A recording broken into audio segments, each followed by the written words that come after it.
valuable, Dwight. I'm 2 minutes late. Sure? Hi. Let's pray. God, thanks so much for the opportunity to be your hands and feet, to share the love of Christ around the world. Even more special to have our own people from our church in the field. What a privilege it is, God, just to go and I like to say, throw gas on the fire. We love you. We thank you. We pray that as we plan and organize this trip, that hearts would be changed, both of those who are receiving us, Puerto Maldonado, and those that go, and frankly, those who send us.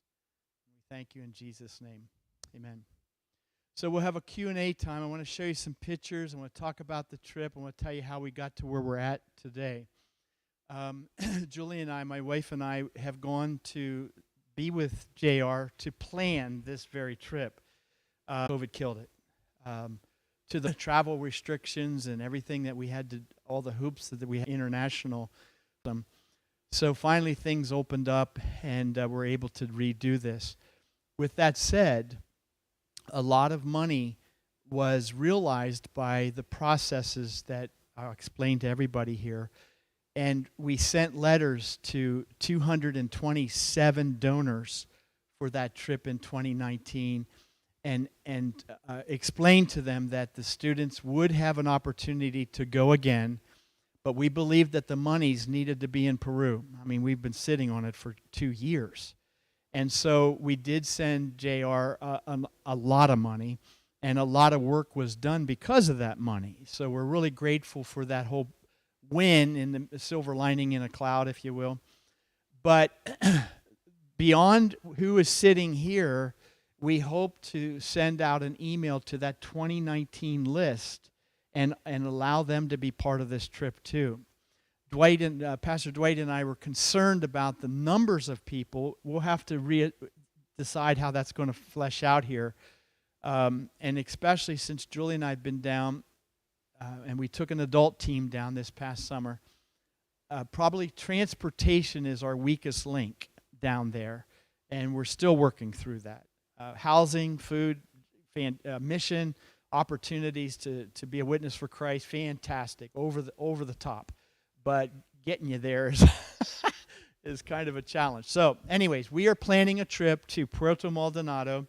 It's in Peru on July 15th through 23rd. It is scheduled with JR. And the purpose of that trip will be supporting, encouraging, uplifting, putting our arms around our missionary, J.R. Duty. J.R. is from our church. He's a young man that has a tremendous passion. He's gone to college for youth ministries. J.R.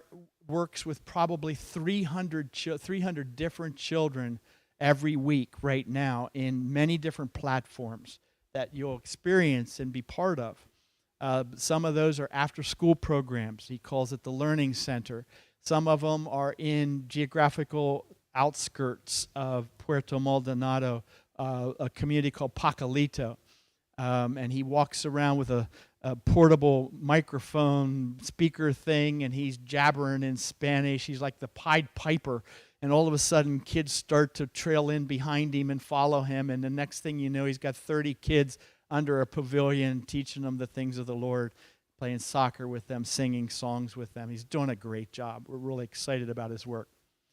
The thing that Otterbein is building and JR is overseeing and spearheading is a church camp.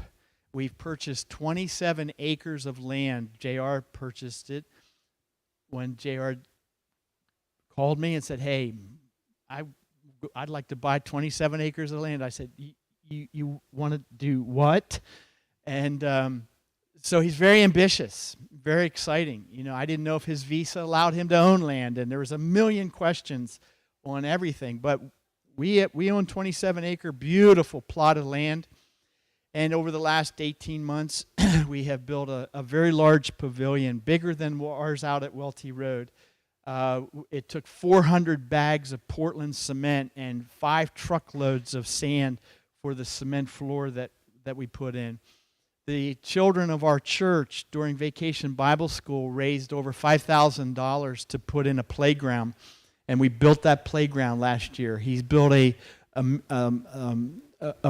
building for equipment. I don't know how to explain it. It's lawnmowers and just different equipment he needs to manage the property. We've put up probably 300 yards of barbed wire fencing. That's no joke to put up barbed wire, by the way. Anyway, so we've been working down there with him, and he's amazing in working.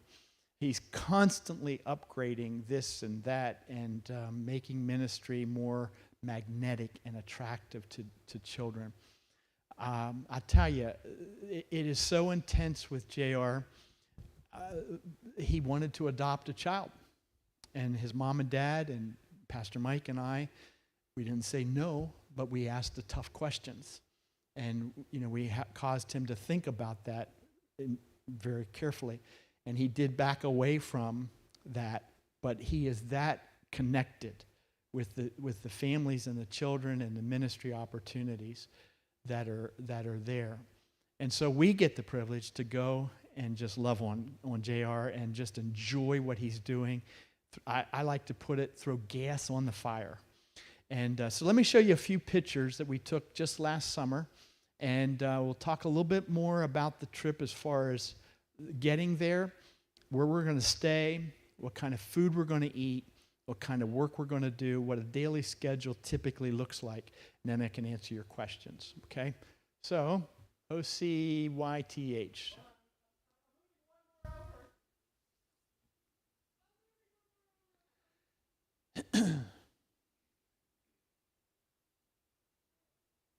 Okay, so this is the pavilion.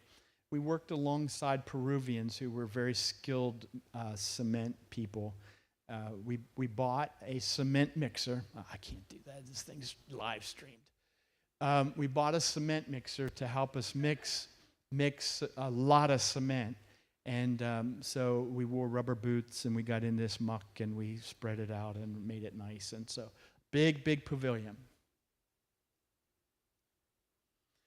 So there's our cement mixer. We did purchase that. When I say we, JR does this. We just provide the resources for him to do so. Okay, so lots and lots of cement. Okay. We will not be pouring concrete, okay? Right. John McKay and Marty Bream's there. There's about 6 inches of concrete that we poured. That's about 6 inches of concrete. Jesus is going to return before that concrete floor wears out. I'm telling you. So this is his afternoon program called the Learning Center.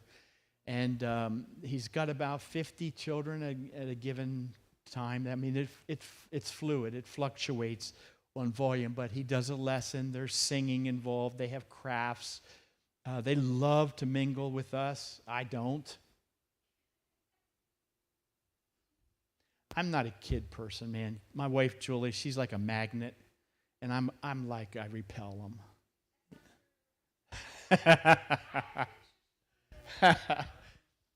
Anyways, it's an interesting experience, and this is a late afternoon, probably 3:30, 4 o'clock program till 7 o'clock-ish at night, okay? And I'll explain our scheduling and how we're going to do different things.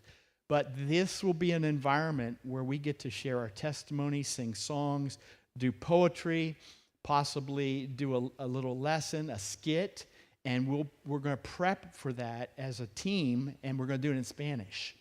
Okay? We're going to do it in Spanish. That means if you write a testimony, a page and a half testimony, then we're going to get it translated. And you're going to learn some Spanish out of default to share your testimony. Now, if that's way beyond you and you're like, I'm out, please don't mess this trip up because you don't want to learn Spanish, because you won't learn Spanish, really. We'll have translators there. So it's not a big deal to just do it in English and it'll be translated. It's not like we have to speak Spanish to go to Puerto Maldonado, okay? I just want to make that clear. But anyways, it's a neat environment. The kids are wonderful. They're after-school programs. These aren't impoverished children. They're not wealthy children. They're just middle-of-the-ground kids after-school programs. Mom and dad probably work, and they they utilize this program. I don't believe it's free. It's a couple bucks a week or something like that. It's very inexpensive from our perspective and our turn. But they want the parents to have ownership, and it's not just a welfare handout type of thing. There is funding for this that comes out of Canada. This is not something Otterbein funds, but JR runs the whole thing. There's like 5 or 6 employees that get paid, and he manages the whole thing. The latest Facebook post from JR was he put probably a several $1,000 air conditioning system in to make it a more comfortable environment for the kids in the very hot periods of time. So as you can see, there's tons of energy, and JR's got it. I mean, he's got the energy, and the kids just love and they respond well to him, and it's a lot of fun to be part of this. And we're going to spend at least 2 days, maybe 3-day afternoons, 3-4 hours each day at the Learning Center. Okay? How about the next slide?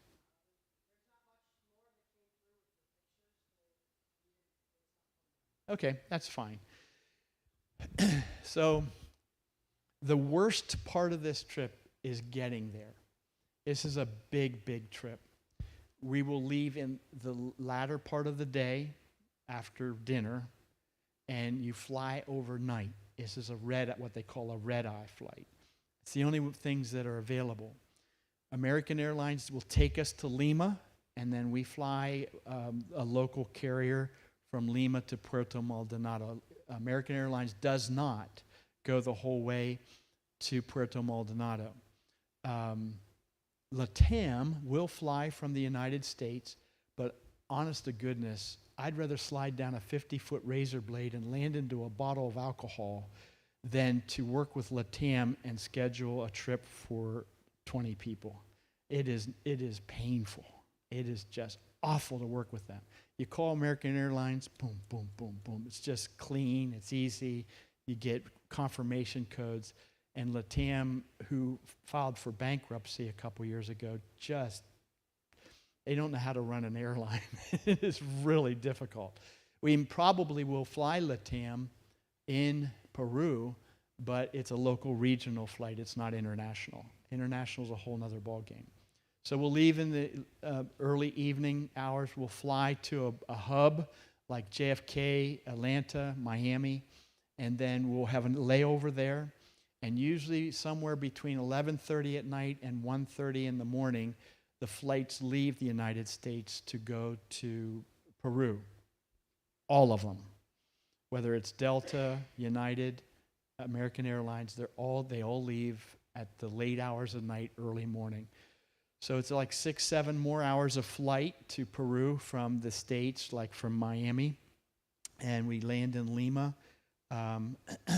early hours of the morning, and we have a layover there.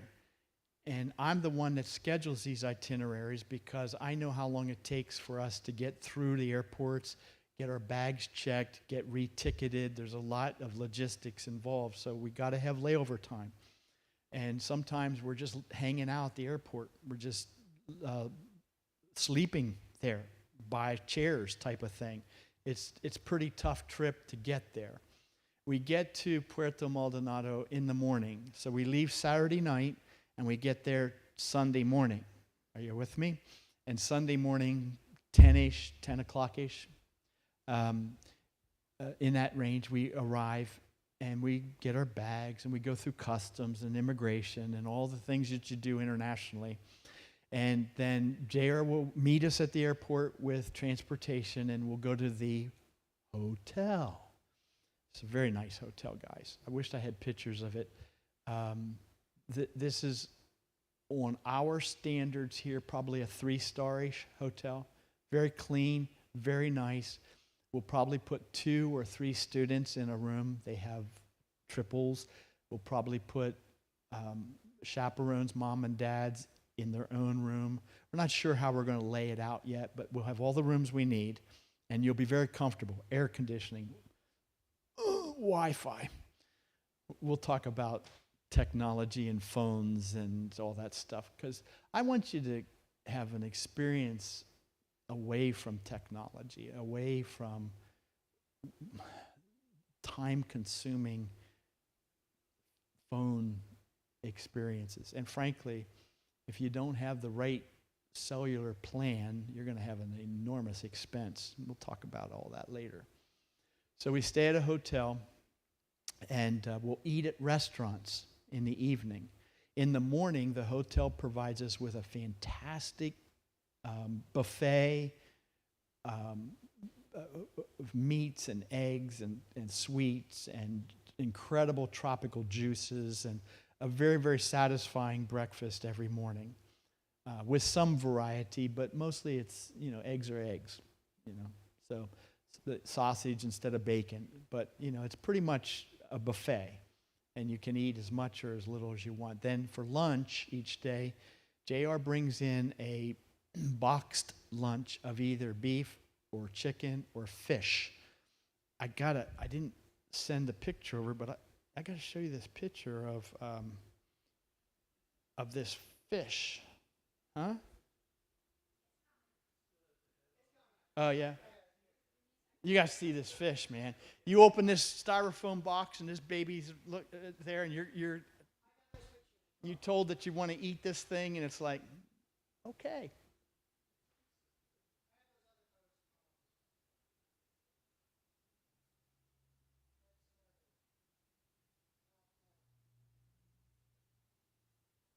So anyways, at lunchtime, you'll have a boxed lunch. It's usually rice and beans and a protein, chicken, beef, or fish, every day, because we're going to be out at his church camp at the lunchtime hour working. And I'll explain that here in just a minute. Then dinner, we get back to our rooms, we get cleaned up, maybe even rest a little bit, depending on the schedule, get in air conditioning. There's a swimming pool there. It's very, very nice. And then we walk downtown for dinner. It's 2 blocks away. We got the choice of 8, 9 different sit-down restaurants with American foods to Peruvian foods, and it'd be a nice experience for you. And so we walk downtown, we have dinner, there's ice cream stands, and then we'll go back to our rooms and we'll rest. We'll go to bed. Each morning we'll have devotions at breakfast time and a Bible lesson, if you will. I'm open to anybody that would like to share with that. Otherwise, it'll be provided. So, yeah. I don't know what Dwight's doing. Okay, you're trying to find it. Well, when you find a fish, I'm going to keep moving on otherwise. So we get up at 6:30 in the morning, have breakfast, get ready, and we'll go to the church camp that I was telling you about, where the big pavilion is, 27 acres. And we'll probably be doing a project there. We don't have that nailed down yet, but we're going to do something for the help of that camp. How you like that bad boy? Look at the teeth on that sucker. I mean, do you see the teeth?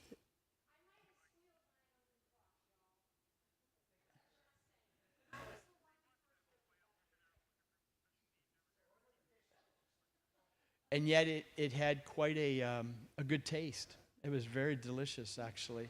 But it was like a little shocking when you open up the box and there's a fish with human teeth. It's like, what the heck? So this is also learning pictures of us loving on the kids and enjoying that time together. So in the morning, we'll get up, we'll have breakfast, we'll have devotions, we'll get ready to leave for the camp. It's about a half-hour drive away from the hotel. And we rent a bus to do that. We'll go to the church camp, and we'll work. I mean, from probably 8-ish, 8:30-ish, depends, And we'll be out there for 3-4 hours, 5 hours. And it gets very hot, and especially in July. And so it'd be adults' jobs to monitor that, because you're not going to be able to take it. You can't work all day long, 8 hours a day in the kind of heat that you're going to experience. So we cut it off. We go back to the hotel, have lunch out there. We'll have this boxed fish lunch thing. And it's okay. I mean, or beef or chicken, yeah. Yeah, it'll either be you know when JR places the order with the restaurant, he'll just take how many want fish, how many want chicken, how many want beef, that type of thing. So Do you get the cow head too? Or you got to try. You got to try the fish. I mean, it's really tasty. It's grilled and it has a great taste to it. It's just shocking to look at. But that fish was a relative fish to piranha, and piranhas will eat you. That one will not. But anyways, it's fun to have these experiences. That's what kind of missions trips to another culture is all about. And I hope that we have some safe, shocking experiences that, will kind of like, whoa, that's different.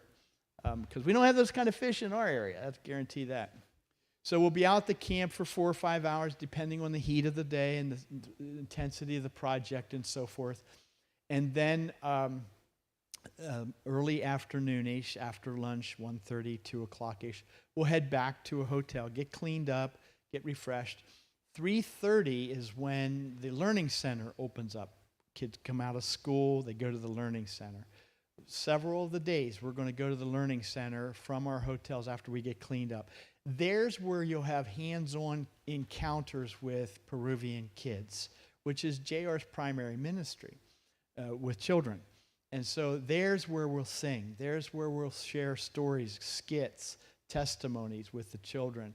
And they'll be either in Spanish if you want to tackle that, or translated by JR or somebody that can translate Spanish to English.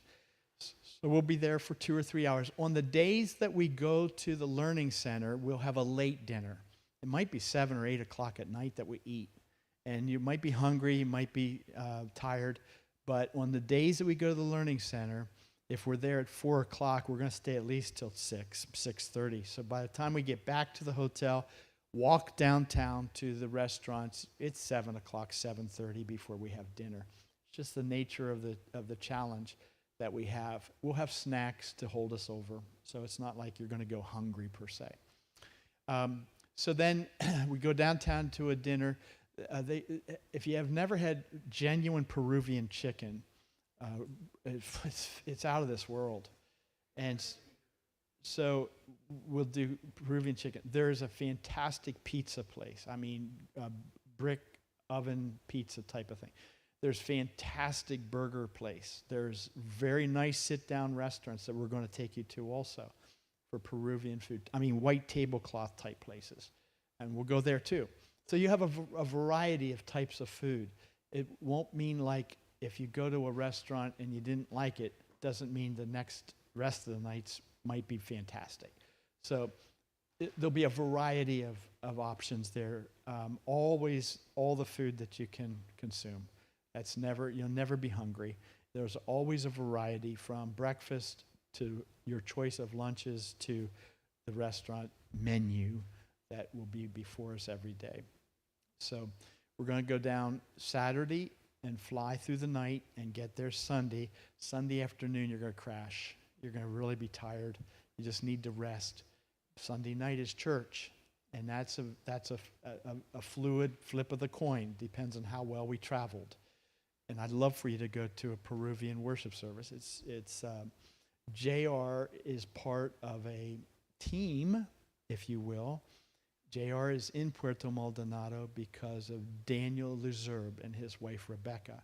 Daniel is a Peruvian church planter, a young man that's doing a great job, and JR is part of that church plant experience. I'd like to take you there and have that experience. They'll have you come up front as a team, and they'll gawk at you and look at the cute white Americans. Anyways, so we'll probably do that. Then Monday through Friday, we're going to do the church camp, learning center, and we'll take you to a community called Pacalito, probably Wednesday. Wednesday, they have an after-school program for a barrio that's a bit remote, away from Puerto Maldonado. Not far, but it's distinctively different. And so we'll go to Pacalito. That's where Daniel lives, the pastor of the church plant. And they have a beautiful little area where they can play soccer, and they have a pavilion up where they can have Bible lessons and crafts. You will meet Peruvian missionaries from Lima. Lima sends out missionaries, and Puerto Maldonado is kind of the frontiers to the Amazon. It's one of the more remote major cities. And so Lima, where there's the capital of the country, and the churches there, send missionaries to Puerto Maldonado. And J.R. often works with them hand in hand in different missions. There's another family, Kelly and Jay Cross. They're from Manheim, Pennsylvania, and North Carolina. They've been missionaries. They have 5 little girls now. One's a baby, just born a couple months ago, weeks. Anyways, they have 5 children, a fantastic missionary couple, Bob Jones University graduates, if that says anything. And so JR, and one of the things that you'll appreciate, at least we have when we've been down, is the continuity and the cooperation between all of these missionaries, church planters. They're all like a team. Sure, JR has distinctive ministries, the camp, the learning center, but they're all in it together. They all kind of support each other. They have a program in Christmas time called Christmas in the Jungle, and Otterbein donates money where they do a Operation Christmas Child type of thing. They buy bags of goodies for children, and they go out up the river, which is a tributary to the Amazon, to very remote villages, thatched roofs, mud floors, native type places, and they share the gospel through the tool, the instrument of Christmas gifts. It's a pretty cool program, and they all do that together. So there is a cooperation and a sensitivity towards sharing the gospel and seeing the children come to Christ. JR is very busy, learning center, church camps, Pacalito, but the most important thing for him isn't getting another infrastructure item done. Septic tank and bathrooms at the camp, air conditioning at the learning center. He's very busy doing this stuff. He's leading children to Jesus. He sits down. When you see him and see the kids run up to him and he gets down on his hands and knees, or if a little boy's been spurned and disciplined heavily at home, how JR handles that. He's leading children to the Lord, and to the point where dysfunctional families, he's very intimately involved. It's pretty intense, and he's doing a great job relationally and infrastructurally. Infrastructure meaning building a camp. That's no joke, folks. That's a big deal. There's hundreds of thousands of dollars involved in this. And so, but I trust JR with regards to building, because I see him loving people and talking to them about Jesus. And this church camp, this learning center, they're just platforms for him to influence children for Christ. And he's proving that out every day. So it's a pretty cool process. All right. We do have an application process, and I'd like, if you're interested, to take one of those. And the deadline for applications is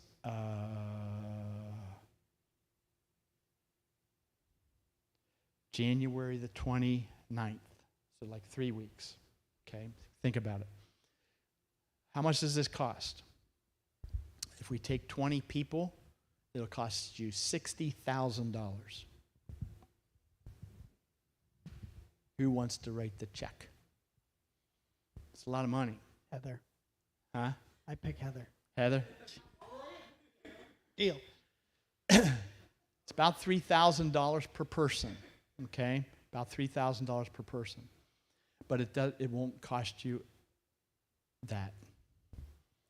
Here's what expenses you will have. We do ask for a $100 deposit on the application. And here's why we do that. This isn't a trip to Hershey Park. When we start buying airplane tickets, you can't back out on this thing. This is a very, very serious, expensive trip, and we need you to have teeth in that. We want you to be committed to that $100 deposit. If you do not have a passport, you'll have to process your passport, and they're around $160, $70. Okay, now you need to start right away on that. We will explain that. If you make application, the very next thing you will do is make application for passport at the Waynesboro Post Office, and we'll talk you all through that. And it's critical. The most expensive thing for you isn't dollars and checks. It's your time. You really need to respond. When we say we need you to fill out your applications, you got to do that this week. You can't say, well, I was busy and I had this and I had that. And this is a very serious trip, and making it serious means we need you to follow through in a timely manner. Why? Because I can't buy airplane tickets till I got a passport number.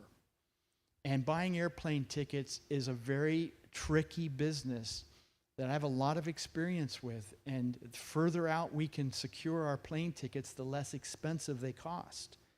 It cost $1,700 per person to fly everybody down last July. And so, I am scouring search engines for airplane tickets all the time, for Honduras, for Peru, for Fort Myers, Florida. We're taking 10 people down there in 2 weeks. And so when we ask you, you hand me a check and an application, and on here it says, do you have a passport? And if so, what's the number and expiration dates and so forth. There's some very, very critical stuff with regards to traveling internationally. And for those of you with passports, you need to look at the date it expires. If it's within 6 months, you might not be able to go on this trip. Well, you got to renew it. Renew it. So you need, because if you're within that, they won't let you travel. And that's why it's so critical that if you're traveling and you have a passport, it's got to be within 6 months prior to the trip. And if you don't have one, you've got to apply. And that means immediately after January 29th. I mean immediately. And I will point my finger in your face, and I will be on the phone and emails and texts and communication tools with you. Have you applied for your for your passport, etc.? It's that critical. That's what the costs are, timeliness, okay? So how about the other $3,000, $2,900? Obviously, $3,000 is an estimate because we certainly don't know what airplane tickets are going to cost us. But it's a close estimate based upon a decade of experience. And we're pretty confident it's going to be in that range. It's not so critical for you to worry about, critical for me to worry about. But here's what we ask you to do.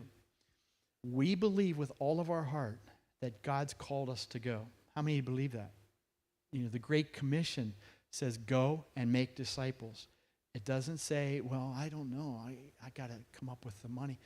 We believe with all our hearts and have experienced in the past that God provides the funding for these things. And it's not trite and it's not simplistic. It's the reality. If God calls us to go, God's going to provide the resources for us to do so. Upwards of $60,000+. And I have seen it trip after trip after trip. And Mrs. Yordi processes our support discovery, and she likewise has seen this. So we realize probably somewhere in the 80 to 90% of our trip costs through what we call support discovery, okay? And I'll explain that here in just a minute. And the rest of it, 10 to 20%, comes out of my budget, okay? We budget money to do these trips because we believe that a healthy church is a sending church.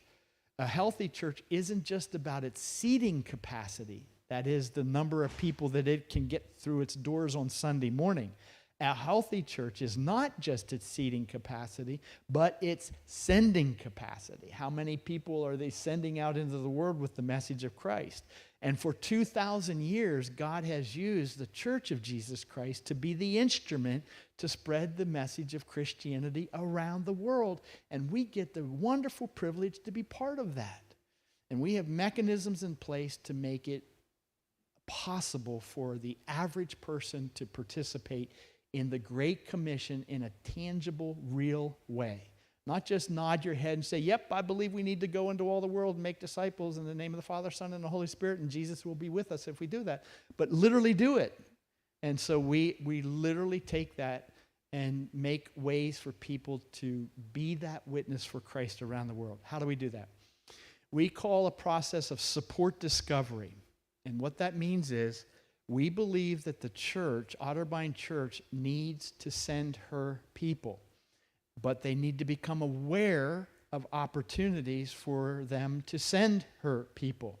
And how we do that is through support discovery letters. If you choose to go to Peru, we ask you to send 50 letters. First mailing, and you'll give me a list of this mailing, of family and friends. Some of them will probably be of Otterbein. Some of you have 20 friends. Some of you have one friend. Me. That'd be me. No. The first mailing and a coordinated list, first come, first serve, because, see, I don't want two of you to send a letter to the same person. So we want to make sure that people only get one letter. You're with me on that?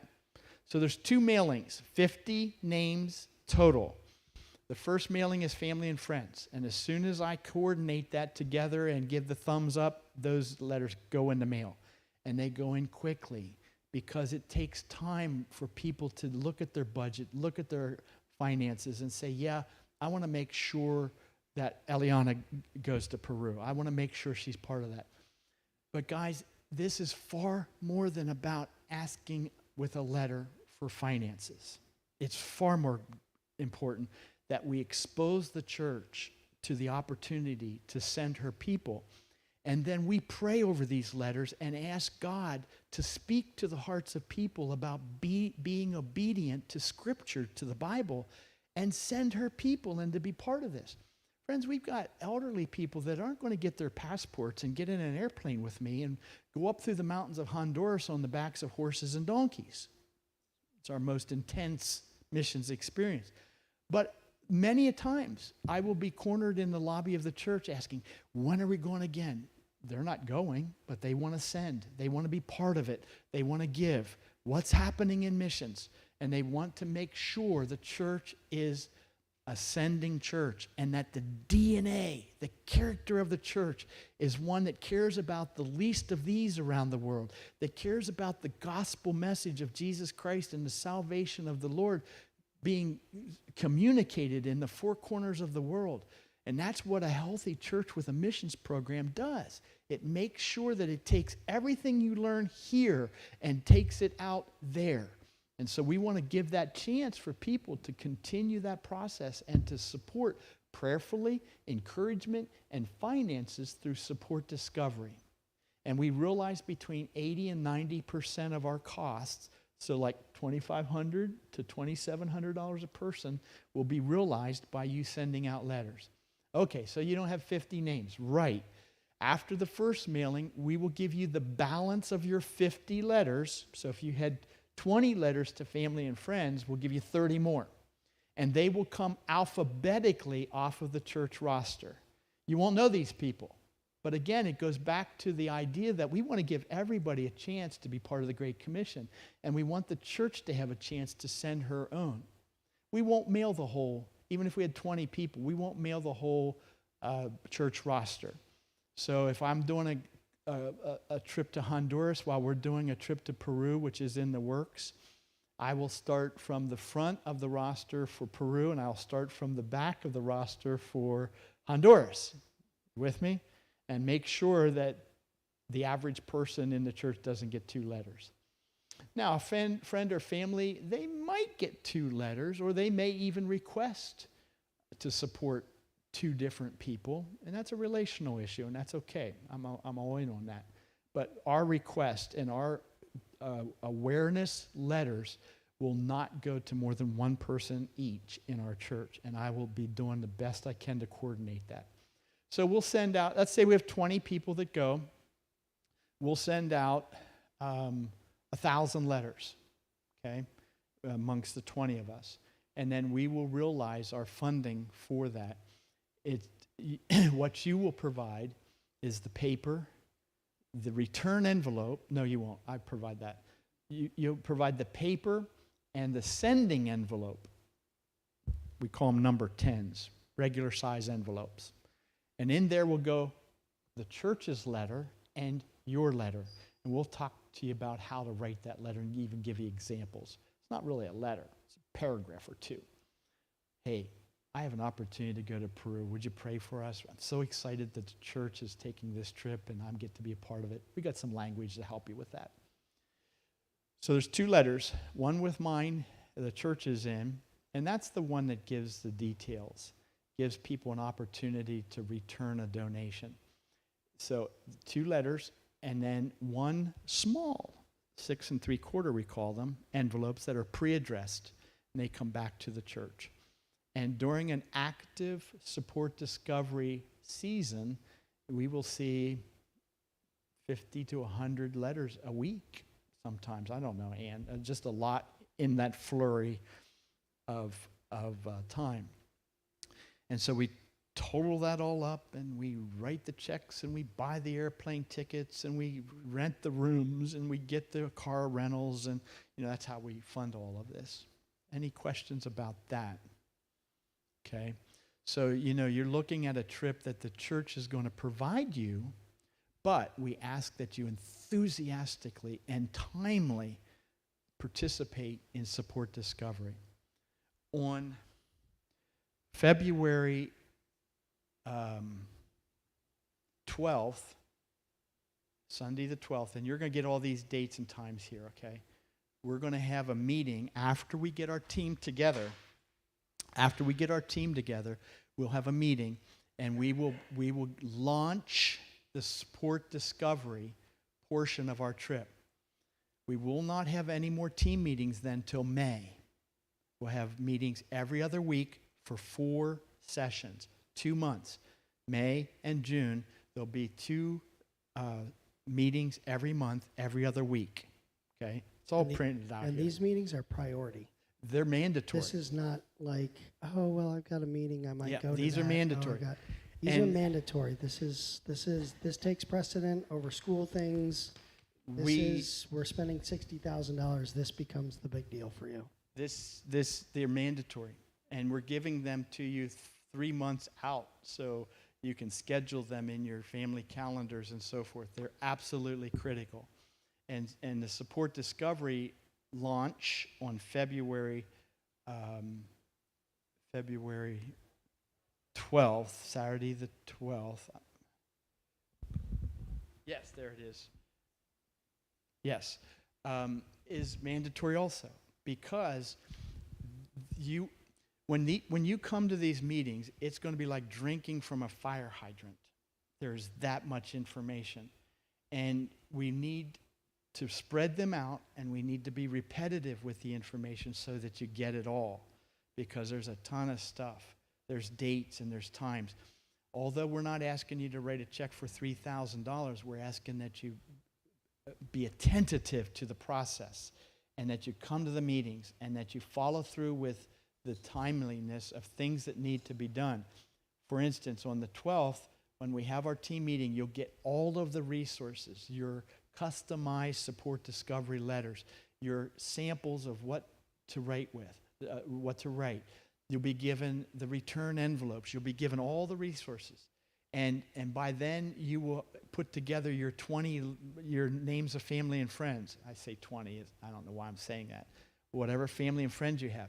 We'll coordinate that probably the 13th, 14th, 15th of February. Just a few days after, you'll get an email or a text that says, go. You're good to mail this. And you'll probably get the balance of the names so that you can just sit down and do all 50 at one time. Sounds like a lot of work. It is. You got to handwrite the envelope addresses on the front. You got to put the stamps on. You got to duplicate the letters. I'll give you non-duplicated letters, but your letter have to be duplicated.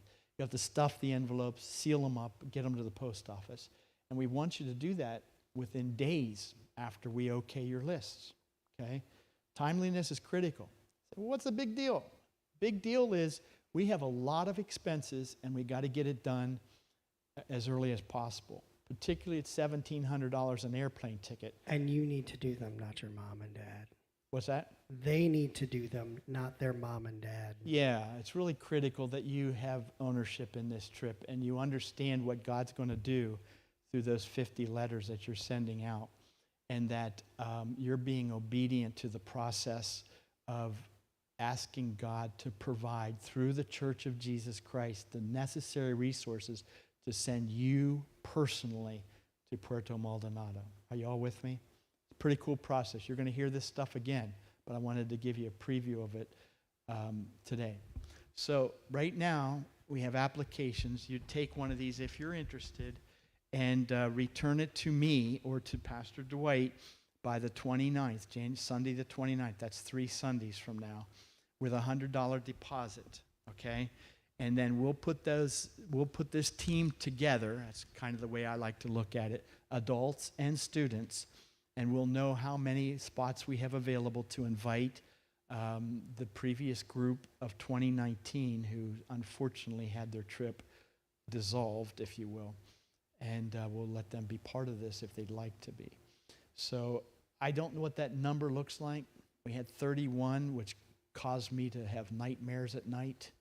And I grew grayer trying to figure out how to move 30 people through multiple airports. And anyways, God's into this, and he calls us to go. And we'll do our darndest not to blackball anybody and say you can't. So we want everybody to go. But with that reality, we want you to go. We want you to commit. And there's a part on this application that says, I will enthusiastically and timely commit to support discovery. We'll help you through that. We'll walk you through it. But we need your time to be given to this trip to get that stuff done. Y'all with me? Really, really critical. Very, very critical. Okay? So take an application, pray about, talk to mom and dad. Maybe mom and dad wants to go. And then we will have a launch for Support Discovery after we get our team together in early February. And then we won't meet again until the beginning of May. And the dates are all listed here. Sunday, May the 7th, May the 21st, Sunday, June 4th, Sunday, June 18th. I think I missed Mother's Day. I don't know that I missed Father's Day. I don't know when Father's Day is. But, there's so many calendar dates and times you can't hardly do church ministry without interrupting something. So these are top priorities, please. In fact, I would like to go as far as to say, please don't fill out the application if you can't come to the meetings. It's that important. They're very important, okay? Yes, Julie? Yeah, we need one for every ticket bought. Yes. Yeah. Thank you. Moms and dads, chaperones, and students, whoever's getting on that plane needs to be at the meetings. And for the live streamers, somebody watching this afterwards, the question was, does everybody need an application? Yes, every person that is going on the trip is considered an individual. You will not send these letters out as a family. No. You will send them out so mom and dad, you're sending your own 50. Student, you're sending your own 50. Yeah. Everybody is an individual on this trip, even if you're going together. And I would add to that, Pastor Dwight, that it may be challenging for a family of, say, 3 to come up with family and friends that, for everybody, because your family and friends are your family and friends for the 3 of you. That's understood, but we'll still give you the balance of, so if there's 3 in your family that's going to Peru, and you come up with 20 letters, family and friends, you're still going to get 130 more names for non-family and members for the 3 of you. It's all math, okay? And don't be afraid to ask your bosses, moms, and we've had several people that their boss just wrote the check. How much you need? So, family, friends, coworkers. Yep. Give everybody a chance. I You'd had be a- surprised. I had a guy at the commercial desk at Lowe's support the trip. I was just talking to him about what I do, and it happened to be close to a trip that was going out. And he says, well, how can I be part of that? How can I donate to that? And I let him know. And so he made a donation towards the trip. Wasn't towards a support discovery letter, but it's amazing the way God brings together the resources that we're going to need to go to Peru this summer. It's a life-changing experience, guys. It just really is. You might have been walking with Jesus a long time. You may have been a follower of Christ for many, many years. But I'm telling you, when you get out of that which is predictable to you, which is comfortable to you, which is easy for you, and you do something extraordinary, you're going to find an extraordinary God meets your needs. And it's an amazing thing. That's why I do what I do. I've been doing this for 37 years, and I love what happens to people and their faith walk with God because they say, send me. I want to go and do this. I don't understand it. I'm a little scared. I'm not sure what this means completely. I want you to know something. We'll never put you in a dangerous situation. There will be unknown situations that I don't even know. But that's when we learn to trust God in ways that we never did before. I can't tell you how many missions trips we've been on where something didn't go right, and the whole group just circled around, bowed our heads, and prayed that God would intervene and make it come together and help us with this situation. They're beautiful moments. They're not scary moments. I mean, we had in Honduras the last trip down there, we had to wait until they finished the road after a hurricane blew it apart. I mean, heavy equipment.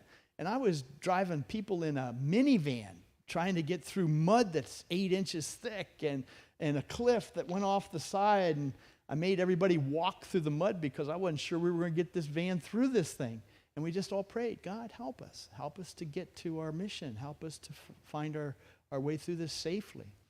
And it's wonderful to see how God provides in ways that often you can't explain by common sense or just, oh, okay, they got the road fixed. We'll get through it. But there's more to it than that. So we thank God for that. Many, many, many missions trips we've had to trust God in ways that we never thought we would have to before. And it's a beautiful thing to see God hear our prayers and provide for us in so many ways. Do we plan hard? Do we plan well? You bet. We lay the foundation as well as we possibly can. But I'm telling you, when you take 20, 30 people into a foreign country, something isn't going to go the way you planned. And you've got to figure out as a team how you're going to handle it. And that's when we bow our heads and we ask God to bless us. And so it's a neat experience. It'll change your life. I can almost guarantee that. And those that have been on missions experiences and have had that divine moment where God's touched your heart and met a need in your own life, it'll happen for you too, again and again and again, because you step up and out in faith to the things of the Lord, and that's when we grow the most.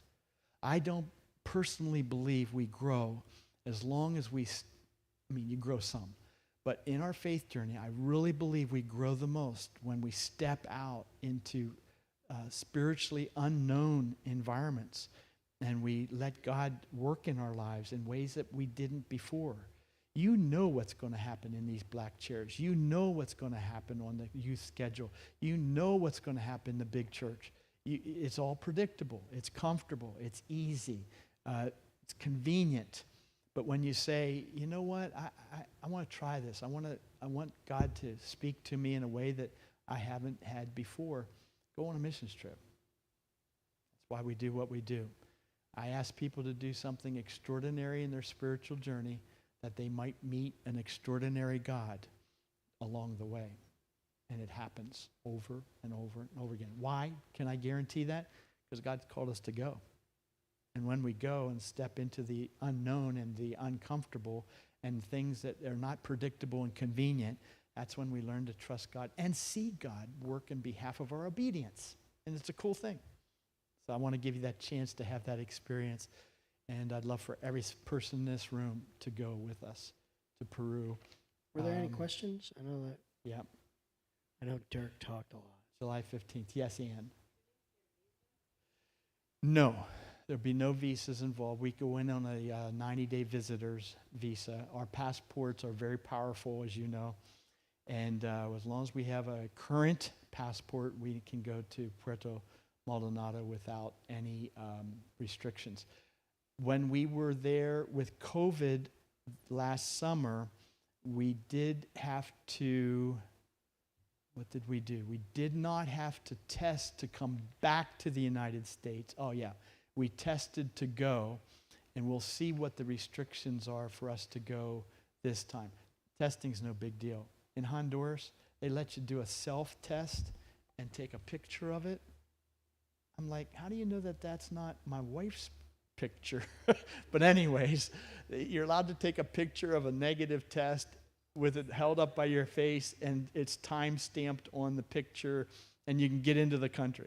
Like, okay, we'll do that. So we'll see what the requirements are. Last summer, to get into Peru, we went to CVS Pharmacy, and on our insurances, our parents' insurance for students, you were able to get a free molecular test. The more, what's it called? PCR. Yeah, the more accurate test. That's what was required last summer. Could be less restrictive now. There is some online paperwork to fill out, and there'll be an online registration to come back to the United States. And it just means we'll sit at the hotel and put your name, your age, and your contact information in for Homeland Security. And if there's an outbreak of COVID on the airplane coming back, they'll have your contact information to control that within the group of people that were exposed. That's all that means. That's what we did last year. It changes all the time. I'm not worried about it, or we wouldn't offer you this trip. Any other questions? Yeah. No. So the question is, sorry for the live streamers, is there a vaccine requirement? I'm sorry, yeah, Dwight asked me to repeat questions because of this streaming thing. There are no vaccinations required, but we do encourage you to make sure your tetanus shots are up to date. We don't have to deal with malaria and diphtheria.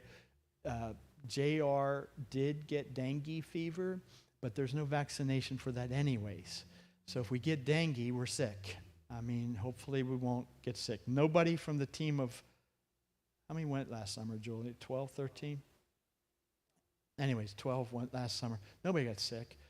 Intestinally or viral or bacterial. Everybody came home comfortable and safe. And JR's been there forever, and he got it once. So I mean, yeah. It's the exception, not the rule. Yeah, we really didn't deal with a lot of insects out at the camp. If you're a mosquito magnet or a insect magnet, we'll talk about all this as far as insect repellent and so forth, but it wasn't an issue. We just didn't have a lot of that stuff to deal with.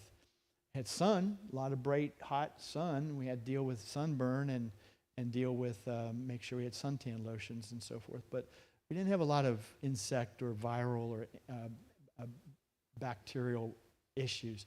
We're very careful to eat cooked foods at the restaurants. And these restaurants have tourist reputations, so they don't want tourists to get sick.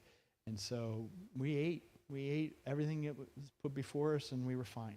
We do drink bottled water. We don't drink anything out of it. And we'll talk about all these issues.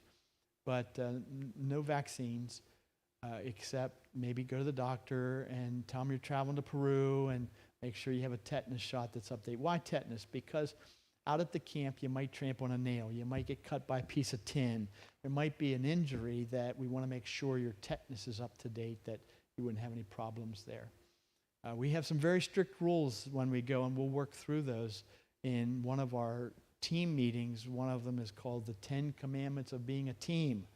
And for instance, one of the commandments is thou shalt not touch dogs. The animals. Touch animals. Well, on the team thing, it said thou shalt not touch cats and dogs, right? So in Honduras, everybody abided. Except one girl had a turkey in her lap.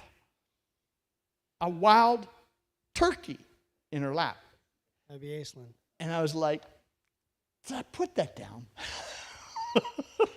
But it's not a cat and dog, tongue in cheek, snark, snark, snark. Animals. It's the principle behind it.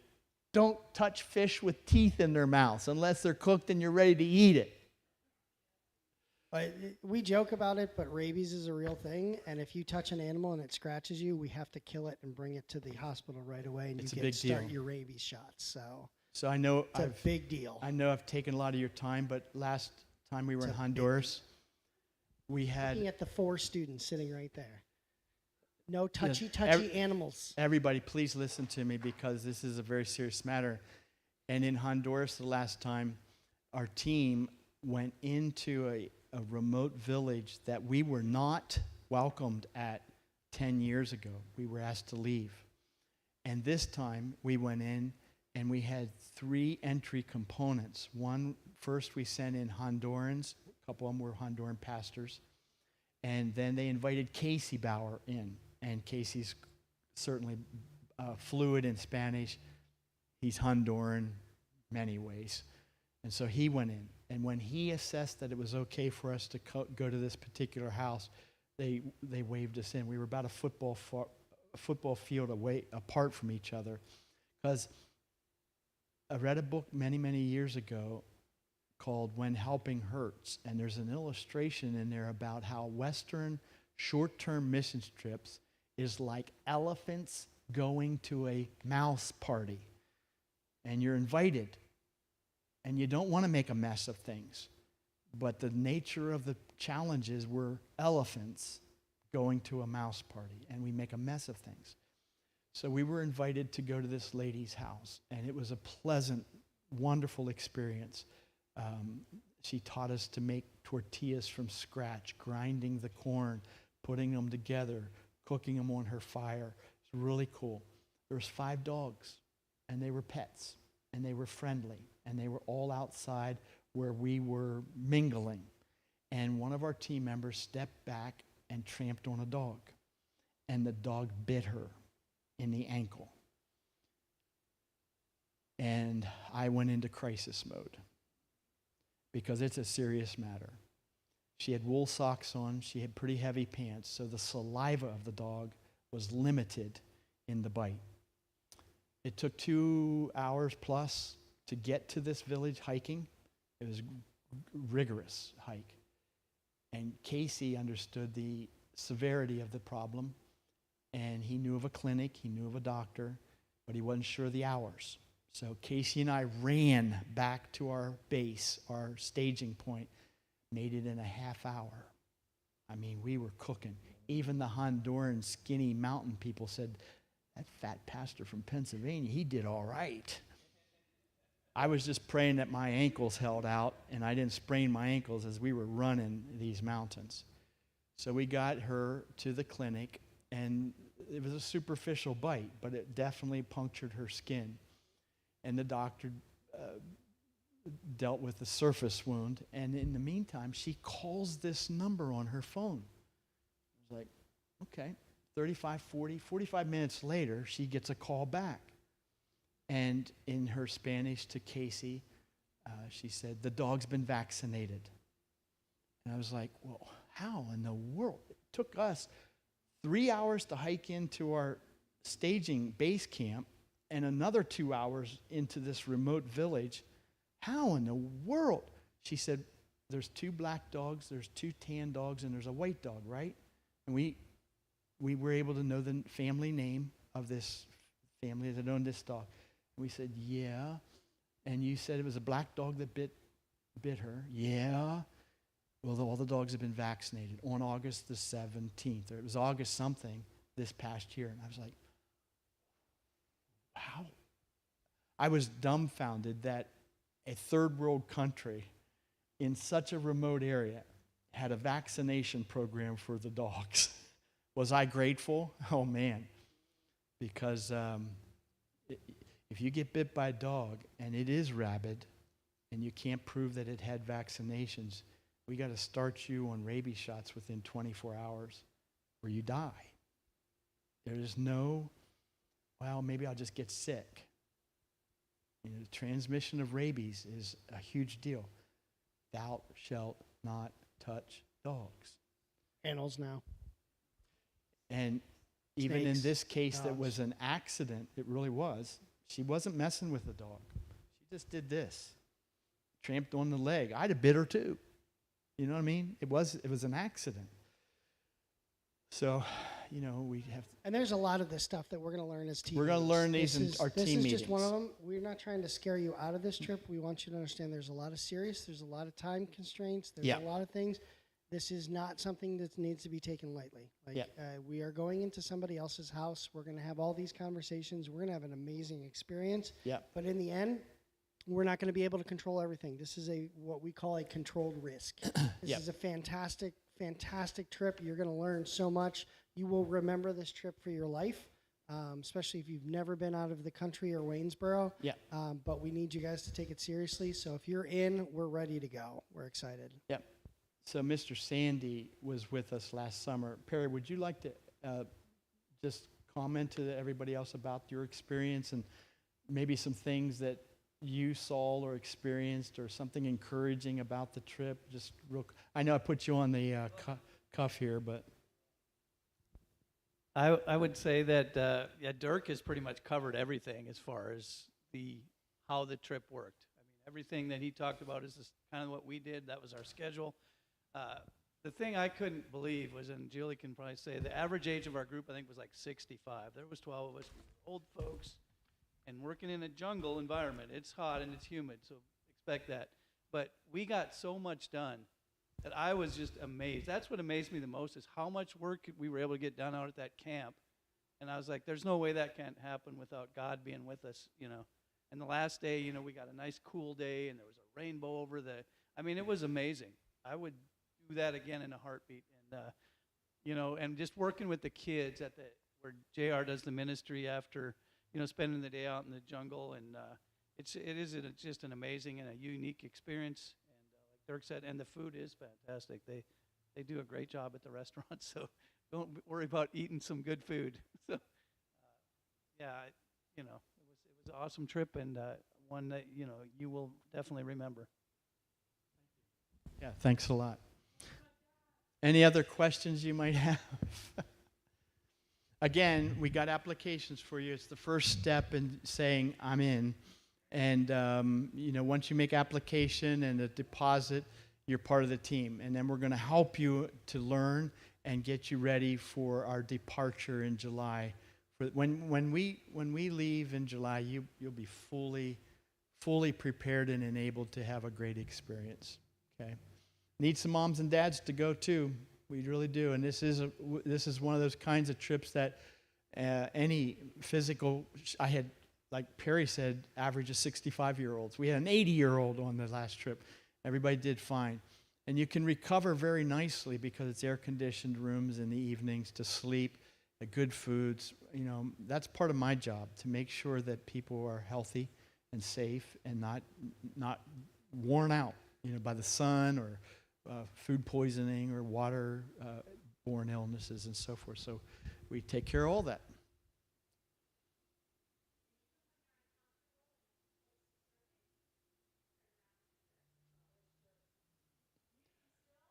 Yeah. Everybody can work with kids, even Dirk. Yeah.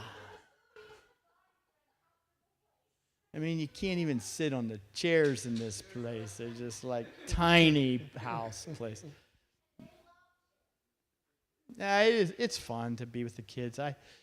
I love doing this, recruiting and selling a missions trip, because I know what it does for people's spiritual walk. And the actual mission trip itself, I'm done. I've done my work. But yeah, I participate fully, don't get me wrong. But so it's a neat experience, yeah. Any other questions for now? I probably have tons of questions. We'll answer as we go along. So here's the process. Application by the end of this month. Support Discovery launch. I'm hoping to not only have the Peru team together, but to have an adult Honduras team together and do that February meeting for both teams, because Support Discovery is irrelevant of where you're going. It's getting the church to be aware of the opportunity to send us.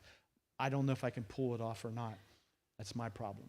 But I'd love to have 2 teams, Honduras, Peru, and we'll launch those teams. But then when we have our team meetings in May and June, they will be separate because they're specific to the location that's important for us to grasp.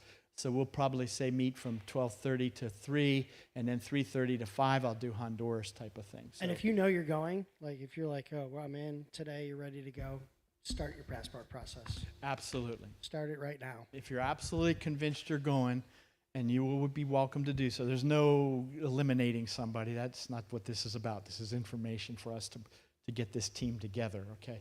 But if you're going, you need to get that passport in play now, okay? So, Waynesboro Post Office. Go. any other questions?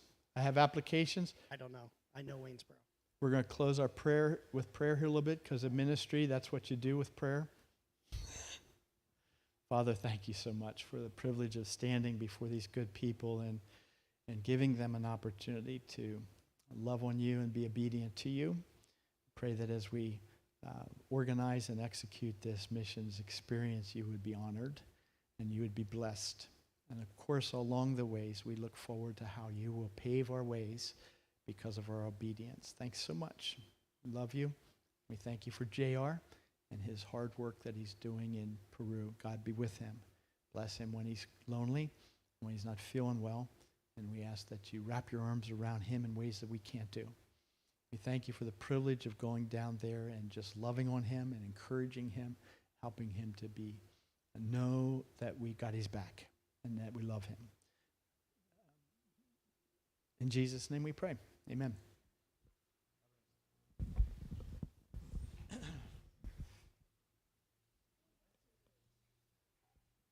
Oh, by the way, don't be discouraged by numbers here. There's a lot of people that are going but couldn't be here today.